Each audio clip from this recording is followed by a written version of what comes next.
Hello, everybody. Welcome to Countdown to Disaster, Day 17. We're counting down, not counting up.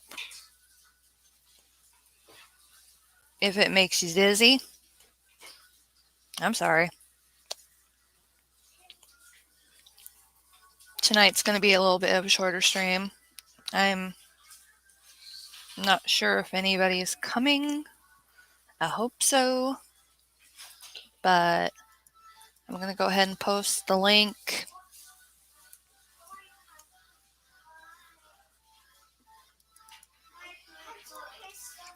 Anybody else is welcome to join.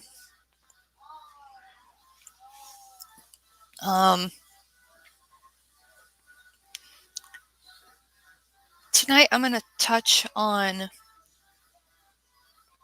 the medications that I was on in the hospital, out of the hospital, in the rehab facility, and since.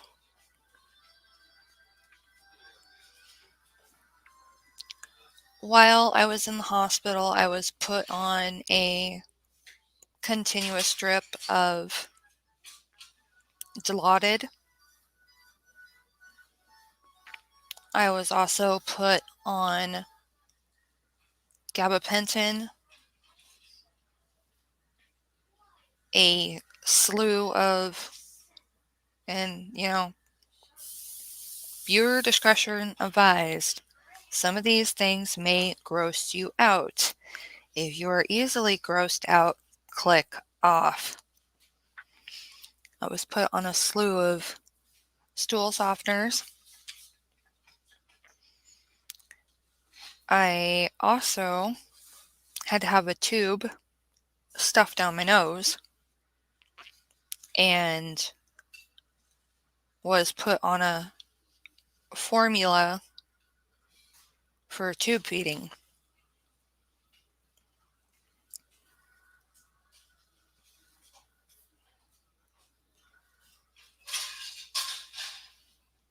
Pardon the background noise. I chose to do this at a very inconvenient time. I had to chase some cows earlier, and that's why I had to put things off. And that's why things are going to be a little bit short tonight. Like, I mean, probably 15 minutes, probably less.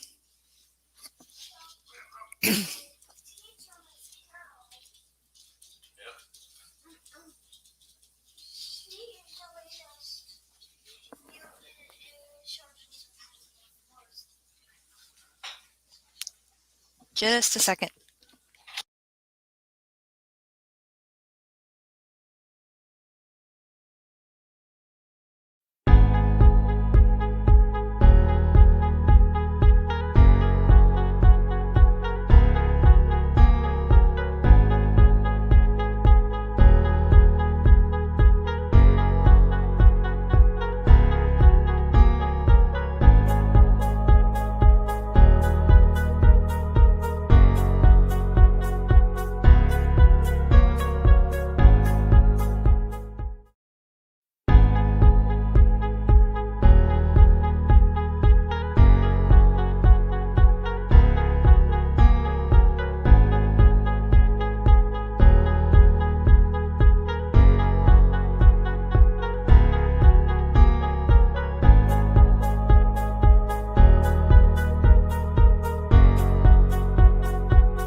After I was taken off of the continuous drip of Dilaudid, they put me on a PCA. That's patient-controlled access.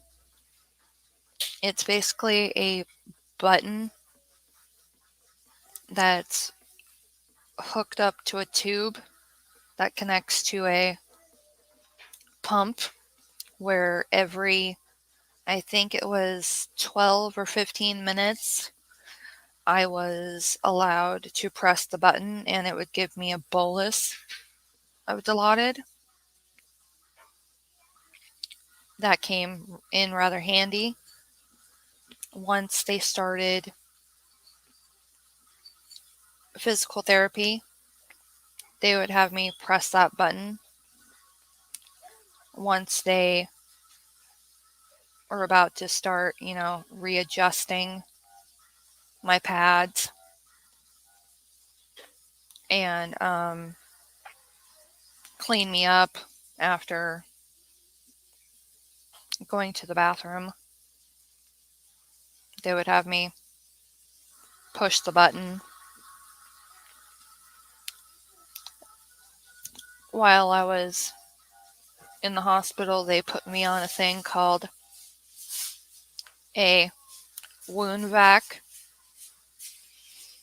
That is a vacuum tube hooked to a bandage that is over a sponge-like stuff that they stick inside of a wound so that your wound is healing from the inside out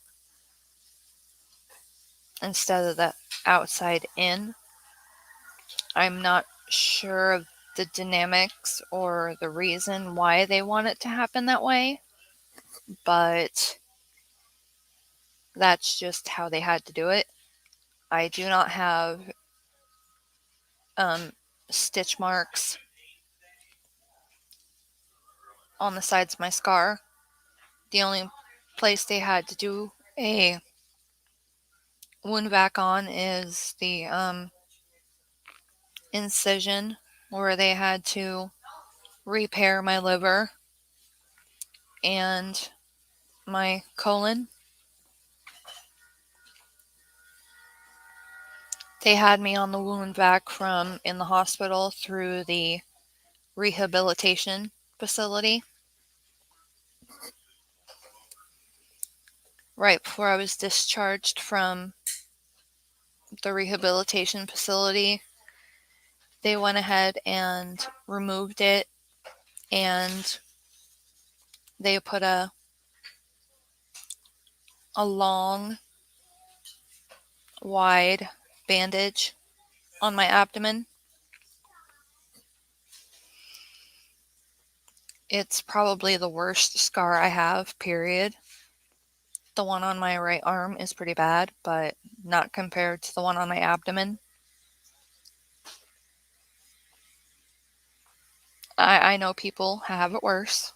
I'm never going to compare my trauma to somebody else's trauma, but it's pretty gnarly. And it really, hits the self-confidence factor. Now, there's one other injury that I have not mentioned, and that was I broke many teeth in the accident, and that's something I have not been able to fix since because I have oral stimulation issues. It's part of my sensory processing disorder. I was hoping to get that taken care of, but then the Fiesta crud hit, and the Fiesta crud has not subsided. So here I am, looking gnarly, even more gnarly than I ever wanted. And like I said, this is going to be short. We're almost at 10 minutes, and I'm probably going to end it there. Everyone, please comment if you have any questions. I'm always going to be upfront and honest about these sorts of things. And do me a huge favor, and I'm sorry I didn't ask this yesterday, but please, wear your seatbelt, be a safe driver. if you don't feel safe driving, if you don't feel safe driving in the conditions that you're in, weather-wise, stay home. Ask someone else to. My deepest regret is not listening to my instincts, because before I left to go pick up my son, I had a sensation of doom and gloom wash over me. And had I listened, I wouldn't be here. I should have asked for help, and that's something I'm going to regret always.